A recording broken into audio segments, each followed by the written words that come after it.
Hello everybody and welcome back to my channel. I am Sam, I'm an artist and illustrator coming to you from the Republic of Ireland.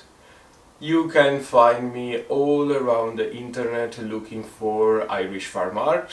I have an Instagram account in which I like to show my artistic endeavors, my knitting endeavors, as well as I have a Ravelry page and a Ravelry group. Everything will be linked in the description below. I just started as well a Ko-fi account. You never know if I can get some support, and thank you so much for the people that already share their support with me. It really means a lot, and it means that I can keep filming these videos. If you're new to this channel, thank you so much for coming by, and if you are a returning viewer, very big thank you for all your support in the last few videos. So many of you have joined this channel and it really means a lot to me. It means that I am building a little bit of a knitting community and I'm learning every day. So thank you so much. This is my knitting podcast or craft podcast in which I like to share with you all my finished works, works in progress, sometimes some acquisitions. Today will be a little bit of a different episode as I fell into the dreaded knitting block and I haven't been able to produce as much or start new work. I kind of didn't feel like to knit, and as well it's been so busy that I really couldn't find much time to dedicate to this beautiful art. But a few days ago I shared on my Instagram and here on YouTube the possibilities of creating a little bit of a Q&A and for you guys to ask me questions, and I received so many, so we have a lot of filler, if you want, on this episode. So at the very end there will be a Q&A and of course the announcement of the winner for the 2000 subscribers giveaway. I can't even think about having 2000 subscribers or 2000 people that are watching this account. Is mind-blowing to me and a little bit scary as well. So let's start with the finished work. And I have only two. The first one is this hat here that I am not going to try on because I've just done my hair. Doesn't look like, but it is what it is. This is a original pattern that I just published on my Ravelry page. It's called the Northsider Hat. So a little bit around the pattern, where the idea came from and the technicality, how it's built. So I've been knitting a lot of hats recently, and if you have followed my podcast, you know I've knitted the Oslo hat from Petite Knits.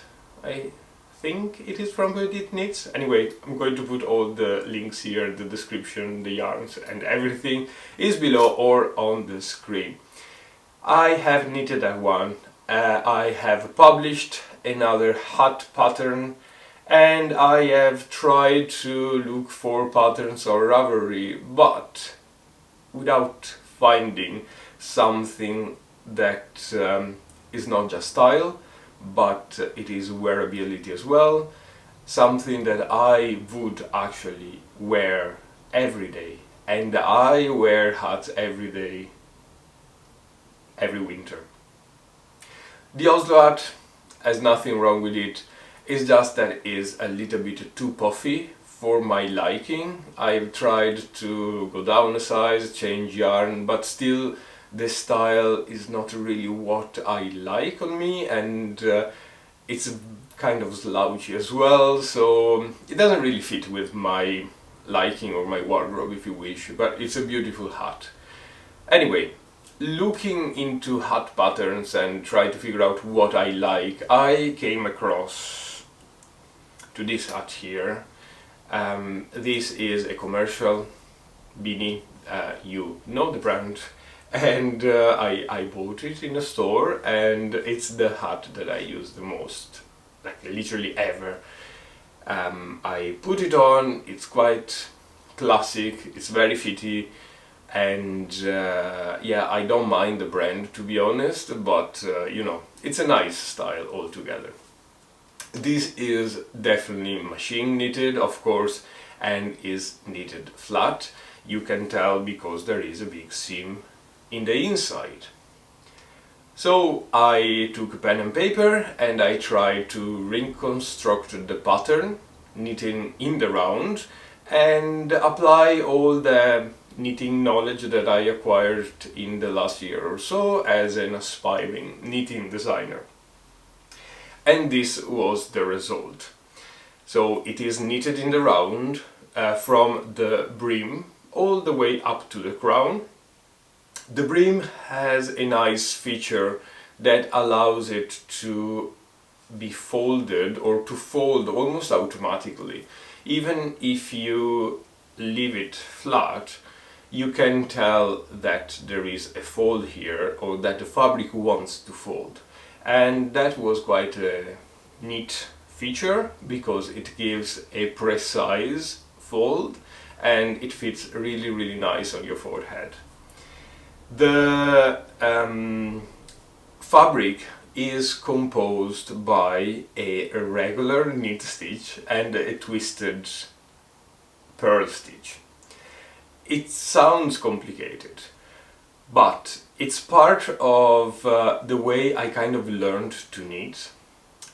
If you follow Crea Bea from the Crea Bea podcast, she's not called Crea Bea, but yeah, you know the podcast, everybody knows the podcast. She is a brilliant knitter from Scotland, and she was talking about her purling being twisted when she learned to knit. And this happened to me as well. When I first started knitting, back when I was 6 or 7 years of age, I learned continental knitting, and my purling, I realized quite recently actually, was always a twisted purl. So instead of passing the yarn above the needle, I pass the yarn underneath the needle and I purl. Since when I realized that was wrong, I modified my way of purling and now I purl regularly, but the technique of twisting the purl kind of still remained in my muscle memory, and I really wanted to get the knit stitch very well defined. Therefore the purl stitch has to be twisted.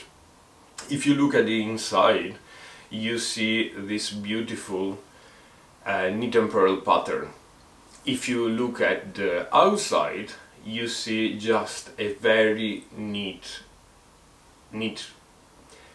oh jeez, this is so difficult, a very neat stitch, which is exactly what I wanted to achieve, which is more or less what this commercial hat is doing as well. So, you knitted the brim, you knitted the twisted purl all the way up, and then you started the decreases. The decreases are worked on the first knit stitch of every kind of column here, of every crown decrease, which means that all the rows of the ribbing falls into the straight rows very neatly. And it's quite a beautiful construction, and I'm really pleased with how it looks. You knit a crown and then you finish off with just a very quick decrease and passing the yarn through the holes. I gave a couple of sizes, it's just really fitting and really beautiful. The name, the Northsider, is of course a play on the name of the original hat that I bought commercially. But as well, it's sort of a homage to Dublin and to Dublin people, and to especially Dublin people from the north side, which wear a lot of these hats and a lot of this brand here. So a little bit about Dublin. Dublin, it's a city divided by the river Liffey, which goes across the middle of the city, and it's very beautiful. If you ever been in Dublin, you would have probably walked down the quays on the Liffey. It's really pretty. There's a lot of restaurants, Temple Bar on the side, the north side on the other. It's wonderful in my opinion. It can be a little bit rough, but it's a living city, and it's all about the feeling. Anyway, the river Liffey divides the city between the north side and the south side. The south side, it's traditionally a little bit more posh, and or at least the people think they are more posh, and the north side is a little bit more popular, more, how can I say this in a nice way? It's less posh, let's say. This is reflected in the accent of the people from north to south. This is reflected on the type of shops you can find, on the type of restaurants, and this is as well reflected on the general pricing of living from north to south. Dublin is kind of a small town if you compare to other cities in Europe or abroad, but still has a lot of these cultural differences within that, which makes Dublin such a beautiful city. I dedicated this ad to the north side because in my heart I am a Northsider. I do live in the north side, of course, but yeah, I feel like all the cultural links of my upbringing, being born in the middle of the nowhere basically, and having grown up in a farm, and being absolutely not posh at all, brings me to be more close to the north side feeling of the city. And I do love the bit of roughness that the north side gives you, how real life is there, and yeah, it's just a very nice place to hang around, stay, and I do love Dublin anyway, so this was my first finished work, and you can find the pattern on Ravelry. It has already had a lot of downloads, which is quite crazy. But I promise you, this is the best art you can really find, or at least for my liking, it's a really useful, really quick to knit. The yarn that I use is Jameson's of Shetland Spindrift, and this is the color Moss. It's absolutely a gorgeous Irish green, and it goes well with everything. I am for sure going to knit more of this, probably using different colors and experimenting a little bit with different type of yarns. If you know me, I have a pretty substantial amount of JC Rennies rather than Holst, rather than woolly knits, all that super soft wool that will make definitely an amazing work here. So find the pattern on Ravelry and let me know how you found it.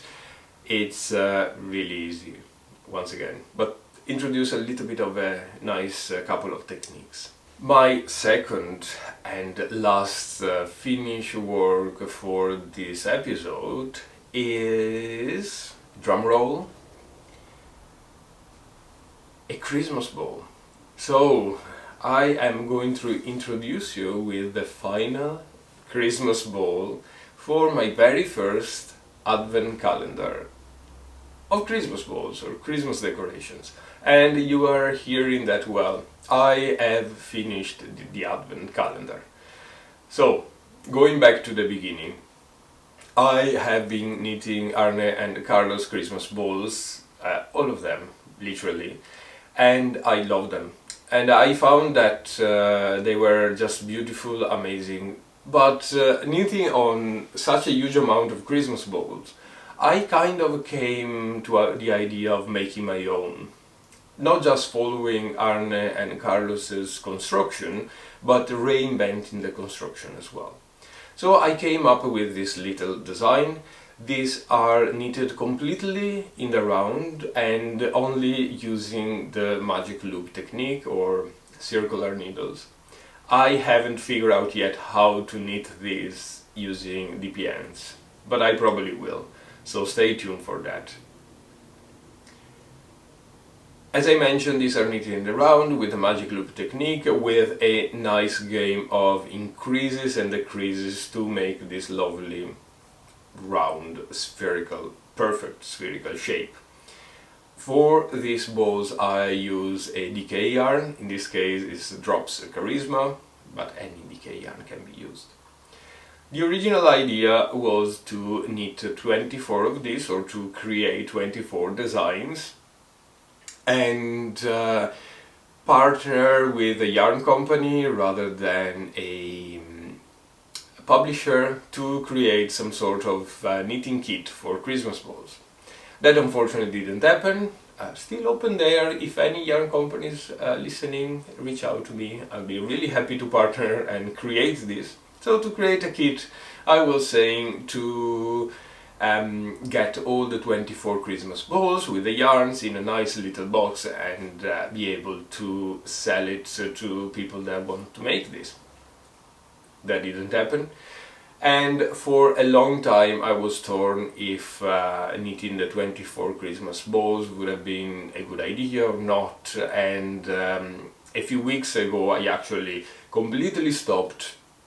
I knitted 12 and I was like, that's it, I am not knitting anymore, sick of knitting Christmas balls. They are very quick to knit, but it's still a demanding job, and 24 is not a small number to come up with, especially in the designer piece of the ball, the color work, for example, just really time consuming and demanding. So I stopped for a while, but thanks to all the lovely comments that I received here, I kind of fell back in love with them, and I pushed myself this couple of weeks to knit the last 12 balls, and I finally got everything done. So to achieve this result though, when you knit them, they may look a little bit scruffy, and it's kind of difficult to tell the perfect sphere shape, but I put them in the washing machine and they came out extraordinarily round and puffy and a little bit fuzzy, just lovely. So that will be the way to go. I maybe try to knit this with other type of yarns, like more felting yarns would be lovely, and put them in the washing machine. They come out perfect and they are so easy and quick to knit. So after this epiphany, I have decided to publish my Christmas ball on Ravelry and perhaps film a advent calendar type of situation over Christmas so that I can present them to you one by one. And that's basically it. The way I am thinking of structuring this advent calendar is some sort of an educational piece as well. So my idea is to introduce a couple of concepts which are knitting with a magic loop technique and which are color works. So the first ball will be something like this, a completely plain one, describing very well the technique of knitting in the round with the magic loop technique, with the type of cast on, the increases and the decreases, so that someone can get a little bit of a taste or an exercise piece on how to knit these balls. Going on with something more difficult like this, so a little bit of a color change and a game again of colors, just something really simple. All the way to a more complicated color work, but still quite manageable, and finally get into a very detailed color work. So 24 days will give you 24 balls and will give you the skills to address color work and as well knitting in the round with the magic loop technique. These are two techniques that can be applied for literally everything: jumper knitting, sock knitting especially, and if you are just used to DPNs, it may be a way to understand magic loop and understand circular knitting. So that's the idea.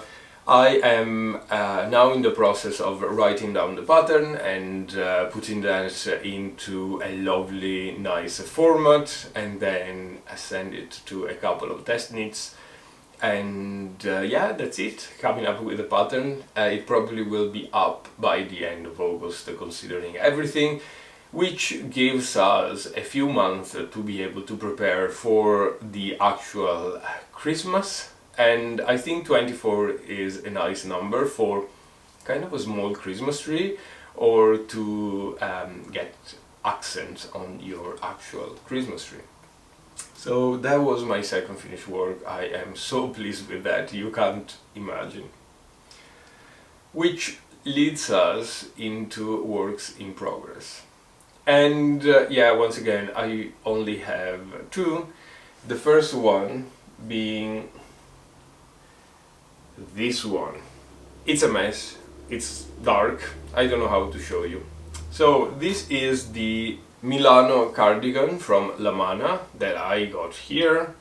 This is a booklet from La Mana, if I can tell. This is number 1 actually, so it's quite easy to find. La Mana is a German brand of yarn, and they have patterns as well. I purchased this on their website, but you can find the single pattern on Ravelry in German, French, English, I suppose Italian as well, but don't quote me on that. Anyway, this has been in my queue for such a long time, probably since I started this podcast, and I always wanted to try it. The thing that blocked me a little bit to start this project has been the fact that it's knitted in pieces. You knit the sleeves, the body, the collar band, and then you stick everything together. You actually sew everything together, which is something that I don't feel like I'm good at or familiar with, and I despise purling. And this has a lot of purling, both on the right side and on the wrong side. There's a lovely, nice pattern all around it. Sleeves, collar, body. Crazy. So I started this almost a month ago, and eventually I managed to almost finish it. I think all in all I have a day worth of knitting. So I knitted the body, everything is falling, I knitted the sleeves, and I am in the process, let me see if I can show you, of knitting the second collar band, which goes here. I've already finished the first, and I'm holding everything together with some stitch markers, the light bulbs one, because I need a visual. I can't figure out how this thing works together. So for now it's a sort of a waistcoat type of thing, cardiganish type of thing, with a lot of stitch markers. I am quite pleased with this. I do love the stitch pattern, and I do love the fabric itself. The yarn that I use is coming from this cone here. This is Holst Garn Super Soft in the color Graphite, 100% wool from Holst Garn, everybody knows this. The fabric, it's very sheer, and you can see my face through the fabric, but once you wash it and block it, the fabric literally blooms, and it becomes the most amazing soft fabric, but being as well really light and nice to wear. It's not itchy at all. Although the wool stray from the cone is a big giant nightmare to knit with, it's drenched or soaked in spinning oil from the factory, which gives you a lot of problems where you're knitting it up. The yarn tend to stick together quite well, so it's difficult to get to work with the yarn basically. I knitted everything apart from the back, 2 at a time, so 2 fronts, 2 sleeves and 2 collar bands. I'm trying to figure out how to knit them now, and I think I spent more time untangling the yarn and unstick the yarn is like Velcro than the actual knitting piece. So if I go back, I probably wouldn't need this two at a time. I would need this just regularly one at a time. Now I need to understand how to sew this thing together, what type of stitch to use, and yeah, that's basically it. I just purchased this morning a couple of books on finishing. I purchased online because you can't really find anything in this country, so they will be coming, and I will be putting this on hold for the foreseeable future until I get those books and I can understand how to finish the garment. If you have any suggestion for me, recommendation on the type of stitch to use, the type of sewing technique, let me know. In my mind, I would have two approaches here, or go on with a mattress stitch, just a regular, it's pretty invisible and I've done that before, or sewing machine everything, which is probably the quickest way, and in my mind is the more secure one as well. This yarn is not really strong. You can break it quite easily. So my worry is if I mattress stitch everything, especially the underarm seams or the shoulder piece, I wonder if it is going to be strong enough to hold. I don't know that. I need to experiment with it. If you have done this before, please let me know how you did it, or send me to some resources. I would really appreciate that. So, almost finished the Milano cardigan from Lamana. Love it, I can't wait to wear it.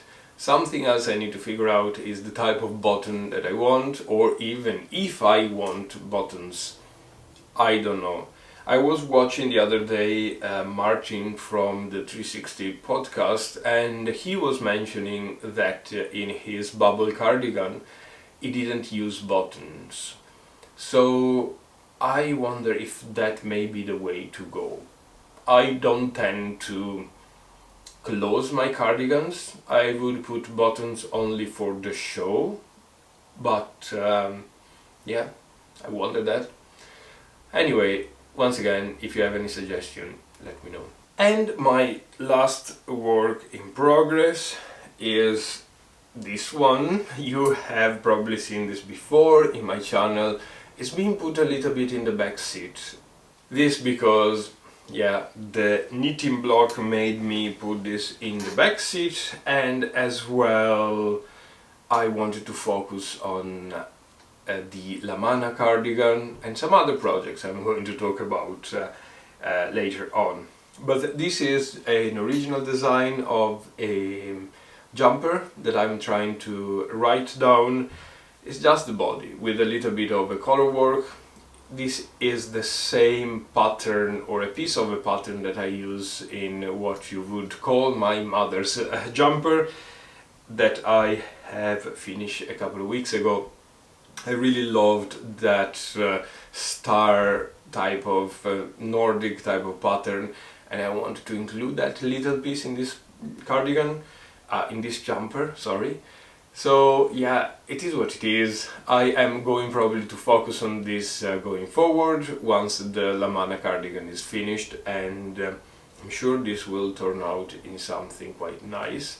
The yarn that I'm using, weird enough, is a sock yarn. This is Fable from Drops, and I'm using this because I have a lot of Fable in my stash, especially in this grey color.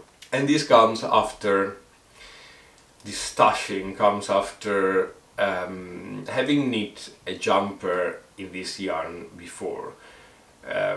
Years ago I was knitting one of the Mario sweater by Sandnes Garn, and of course, being on a tight budget, I found this yarn was giving me the right gauge, really inexpensive, so I bought jumper quantity.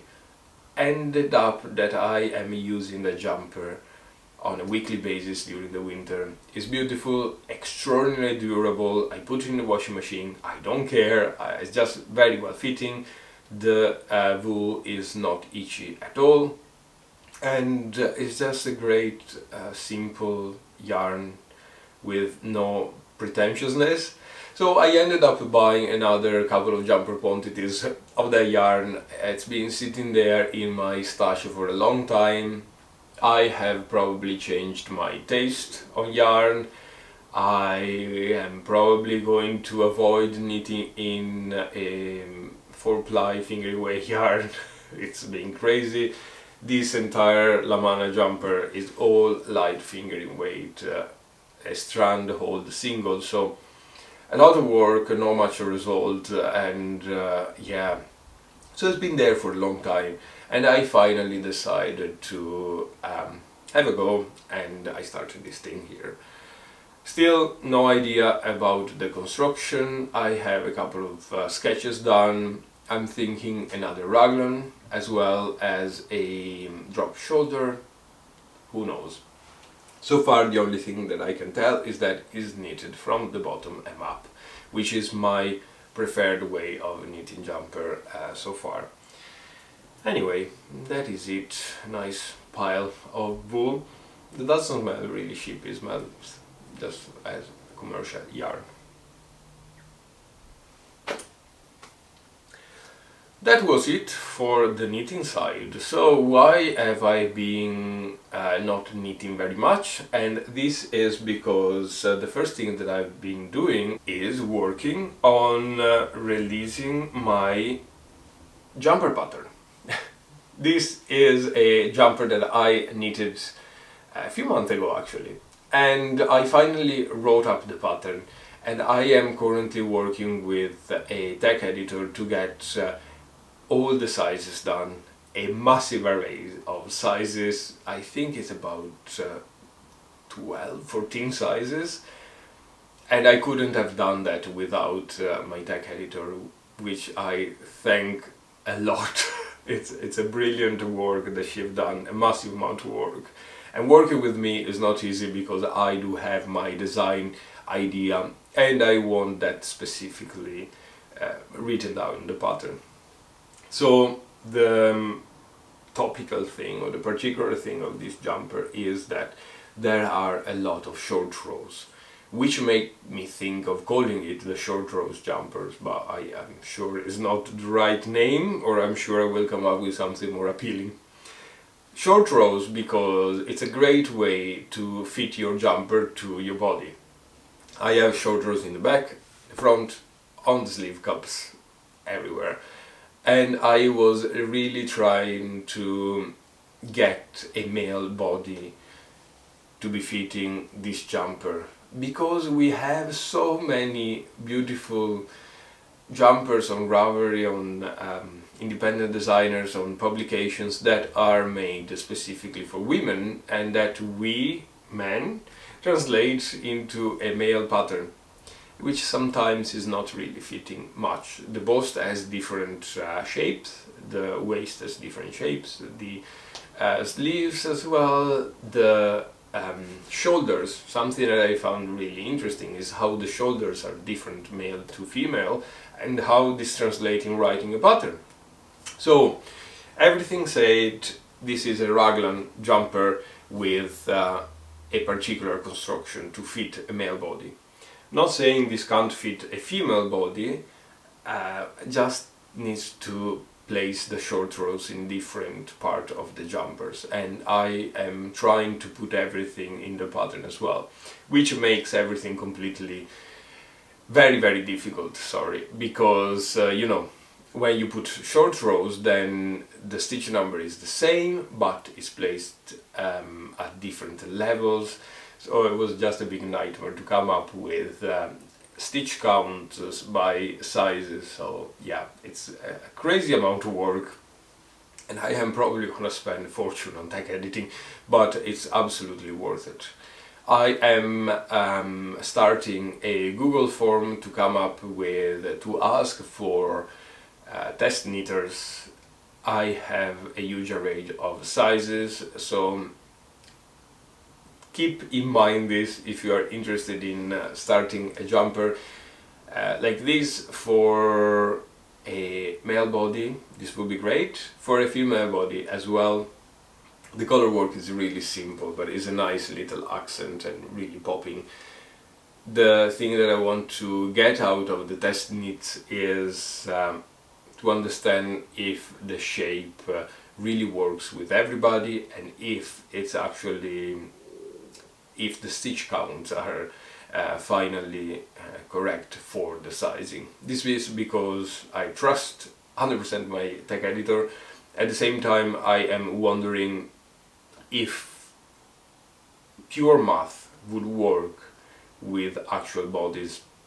So anyway, stay tuned, this will come up at some point, and I will share here or on my Instagram account a call for testers coming soon. But anyway, it was a great experience. The second thing that I have been doing that really took a lot of time and took me out of the actual knitting is that I finally decided to start my tech editor's course and the qualification on the Knitting Guild Association.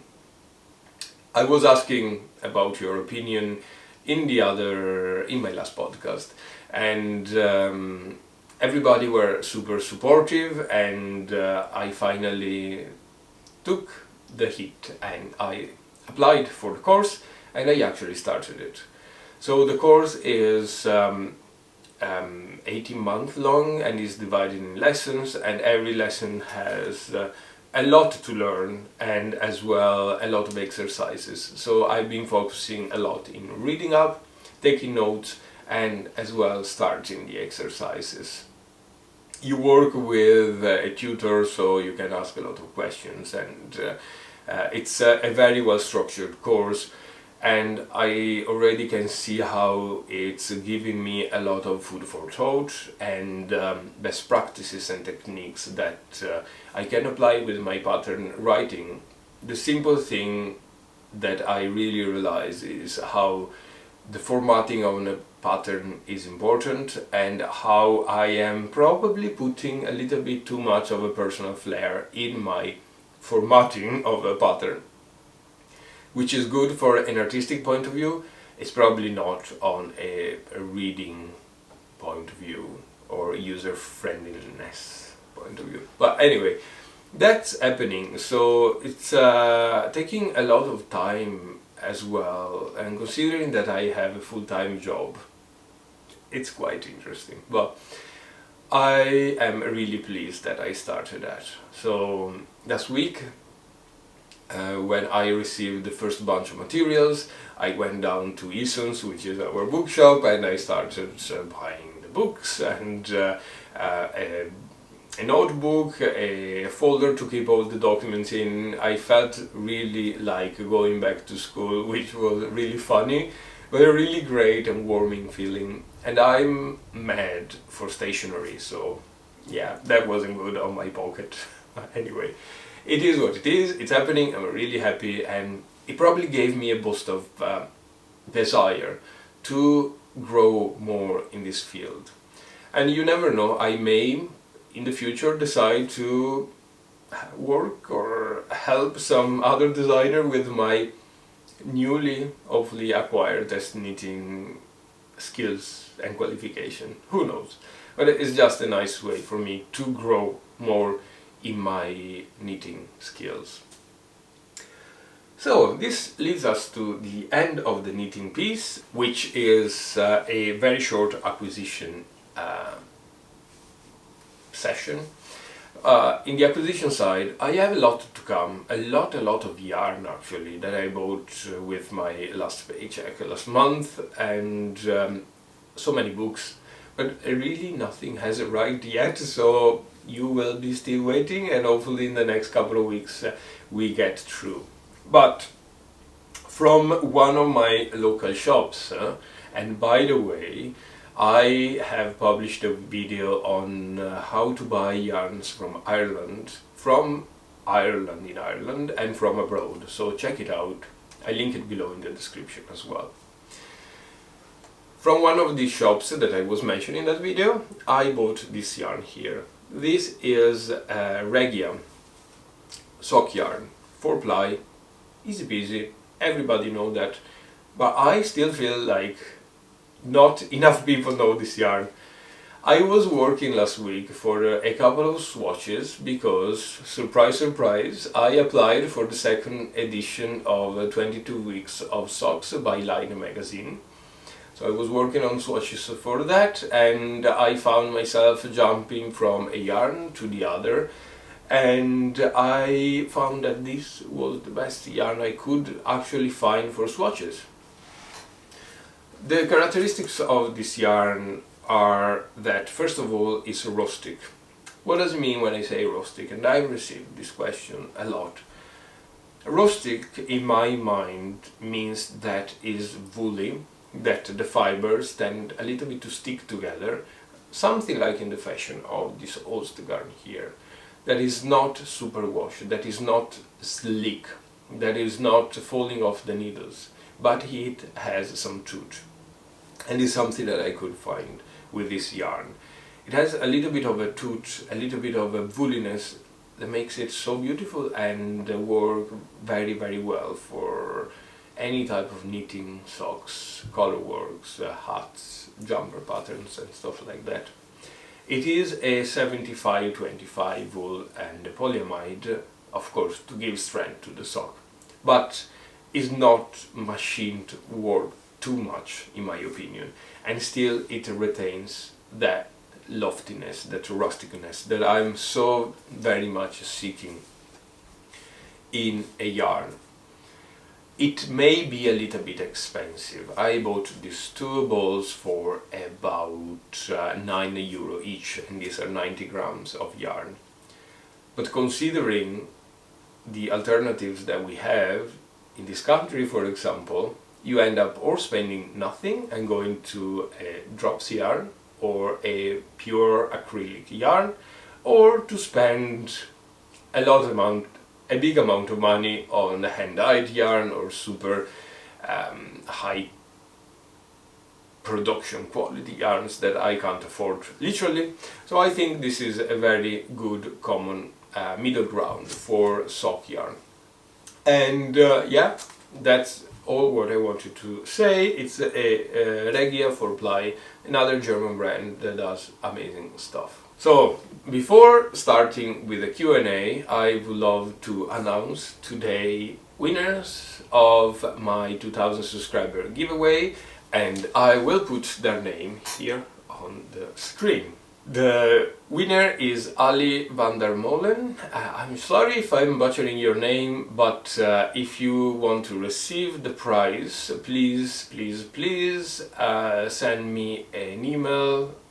All the email addresses are below, or message on Instagram rather than Ravelry, whatever, and we can arrange the shipping. No idea where you're based, but yeah, I will take care of sending it wherever you are. So thank you so much for your lovely comment and all of your lovely comments, and I really hope you reach out to me and you can receive the prize very soon. I really hope I can host more giveaways going forward, because it's not just a nice way to kind of prompt people to interact with my video, ergo trigger the YouTube algorithm, but as well because I like to share with you what I like. For example, in this giveaway I had a handmade project bag that I made myself, a few yarns that I really loved and I'm absolutely crazy about,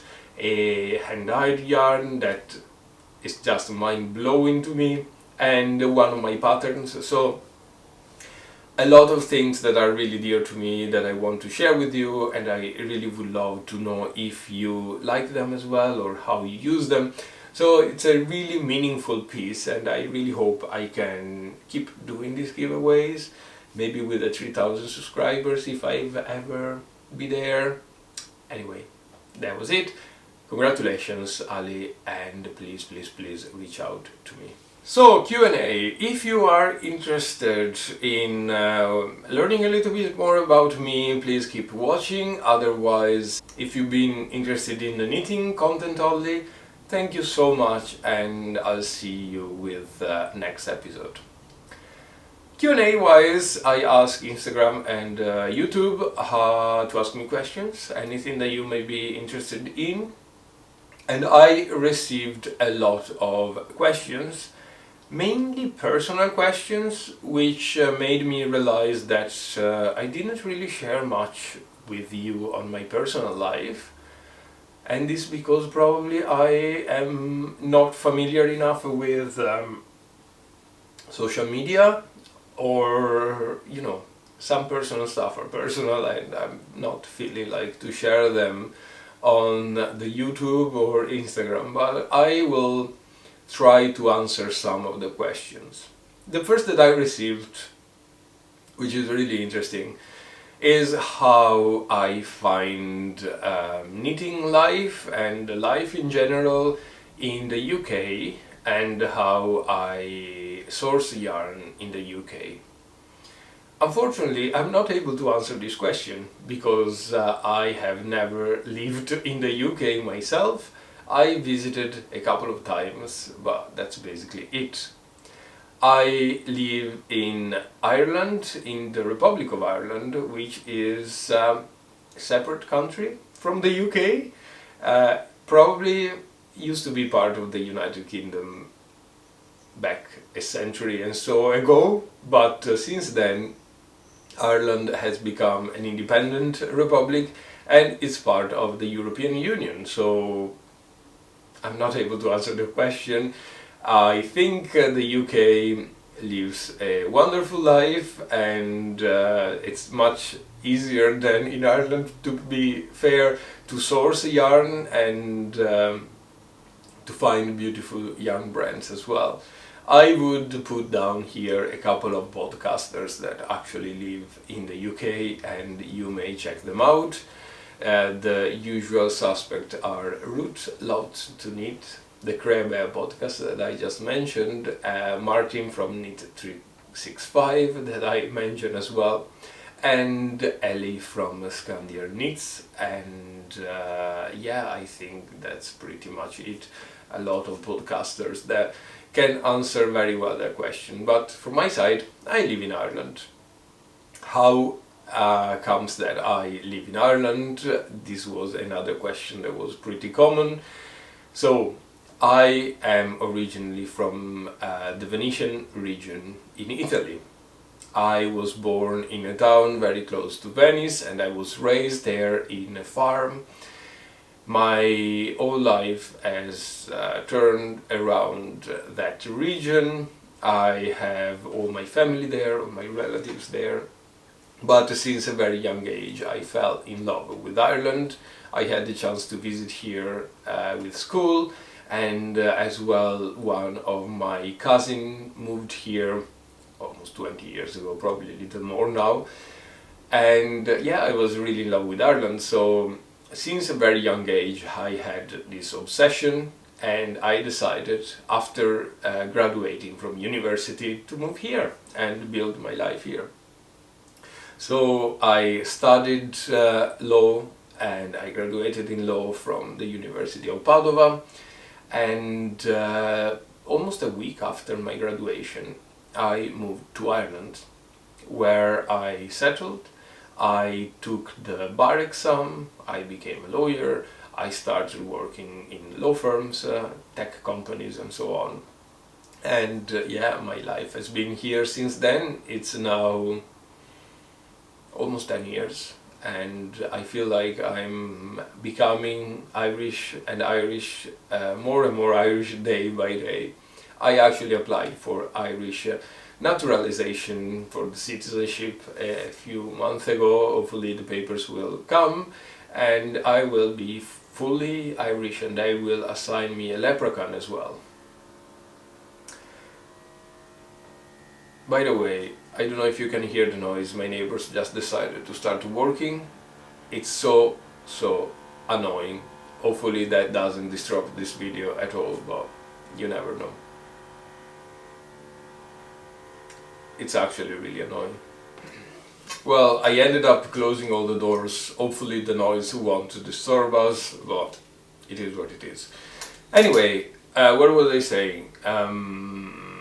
Yeah, the papers will hopefully come soon, and I'll become fully Irish, and they will assign me a leprechaun. So I was told.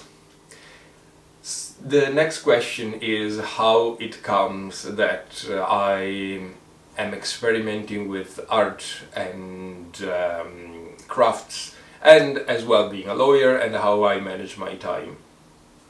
This is a very, very interesting question, because since I was very young I was kind of drenched in art and craft. So first of all, growing up in a farm means that you are always playing with crafty stuff, meaning wood, meaning straws, meaning, I don't know, anything that you can really find in the fields, in the farm generally. And I found myself always building stuff and crafting. Since I was very young as well, I learned how to play the piano, and I actually graduated and studied piano and modern composition, and that has been my rock, my buoy, my safety place ever, since I was 5 all the way up to 25. I was convinced in my mind that I would have become a pianist, a professional pianist, and for some time between the end of my academical music study to the end of my other academical studies, my law degree, I played the piano professionally, kind of to fund my studies and to get a little bit of money to live the life as a 20 years old. And I taught music as well to a few music schools, which was an amazingly great time in my life, and I really remember that very fondly. I stopped playing professionally and teaching music because I graduated in law, basically. And of course that was kind of more important, or at least the society made it sound more important, so I focused all my energy and my working career in law. And yeah, it's a very demanding job as well, so it's not that you can spare much time when you are trying to become a lawyer or when you are working with a lawyer. Anyway, that is it. So as you can see, from very young I always been interested in art, being crafty, being music, being painting. I started to paint as well. I built a little Etsy shop, I did a couple of shows. I do like to paint farm animals, hence my Instagram handle Irish Farm Art, because I find that living abroad, far from my family's farm, I really miss that little bit of grandness that a farm gives you, and I wanted to paint in something that was familiar with me, such as animals, such as farming, landscape and stuff like that. So yeah, how do I juggle this with my 9 to 5 work? Well, it's very difficult, but I feel like I managed to build a lot of skills when it comes to time management. I work 9 hours a day, 8 or 9. After that is all dedicated to craft and art.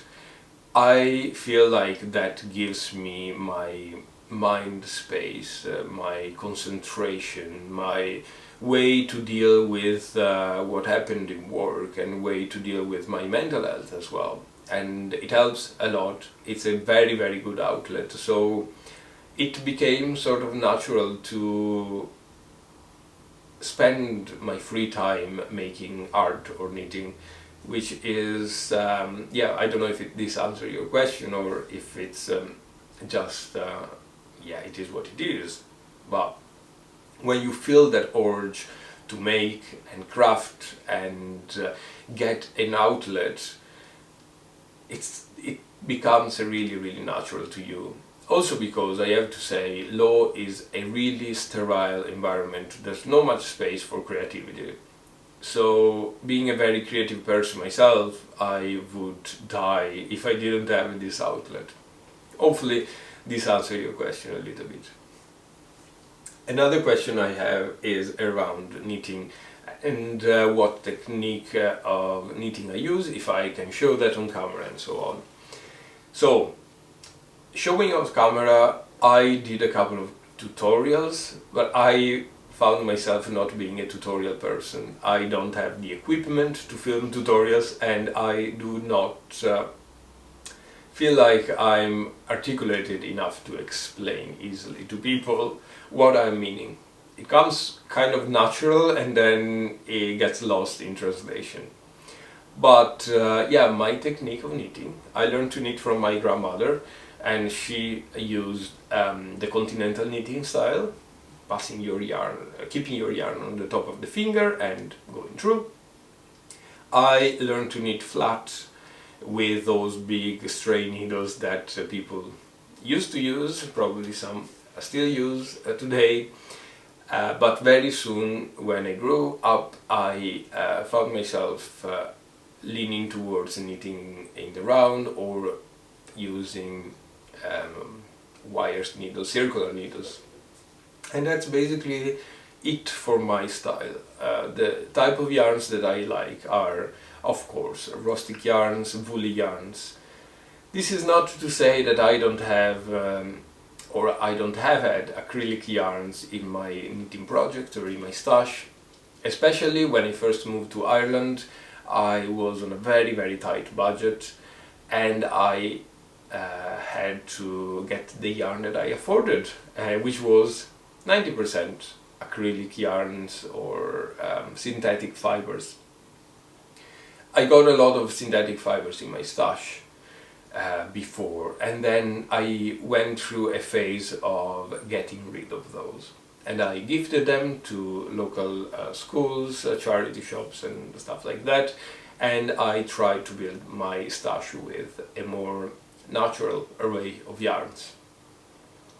I do prefer animal fibers, although I have tried a couple of knits with the cotton and plant-based fibers. They're not my preferred way to knit. I wouldn't knit for the summer. In the summer, as you almost can tell, I'm just wearing a t-shirt or a shirt, and I feel like my knitting is focused on knitting for the winter, which luckily for me allow you to knit with animal-based fiber. Now, I don't know these heat waves, how they are going to bring our climate in the next few years. I really hope we will still have a winter, and we will still have the possibility of wearing natural fibers as well. The last question that I would like to address before the sun blinds me or before my neighbors get me completely crazy is, what is the plan for the future in my knitting world? So I started this knitting idea of sharing more with you just as another outlet for my craft. So first of all, to keep myself accountable, start a project and finish it rather than starting a billion project and finish nothing, and as well to learn from all of this beautiful knitting community, new techniques, new styles and stuff like that. So for the future, I imagine my knitting journey will grow with all of you, and will grow in the sense of learning new techniques, experimenting with new ideas and stuff like that. I have started designing my own knitting garment and accessories, which is another great artistic outlet for myself and something that I really love. So there will be for sure a space in my designing career and skills. I would love to grow as a designer as well, and lastly to grow as a tech editor now that I'm taking the tech editing course and that I'm growing that part of my skills as well. I don't know if you will ever make a penny out of all of this, but it's something that I'm really passionate about, that I really would love to incorporate in my life. For the foreseeable future, I don't feel like my 9 to 5 job is going to be dropped, although I really wish that between my paintings and my craft I could probably scale it down a bit. It's bringing me a lot of joy, but at the same time a lot of pain, not being able to dedicate more time to art. So yeah, that's basically it. If you have any other questions, please feel free to add them to the wagon and I will take a little bit of time on next episode as well to give you some more insight. This was just a very small snippet of all the amazing and interesting questions that I received, but I really hope you enjoy knowing a little bit more about me. Anyway, that's it for this week. I said this would have been a short episode, it's probably way too long, but it is what it is. If you enjoyed this podcast, please consider to subscribe, like, comment, everything that may help us all to work with the YouTube algorithm a little bit better, and ultimately for me to grow this community. Once again, I put together a Ko-fi account, so if you would like to support me there, all the links are below in the description, and I would be extraordinarily thankful as well. And that's it for today. I will see you next week. Hope you have a lovely weekend. Bye bye.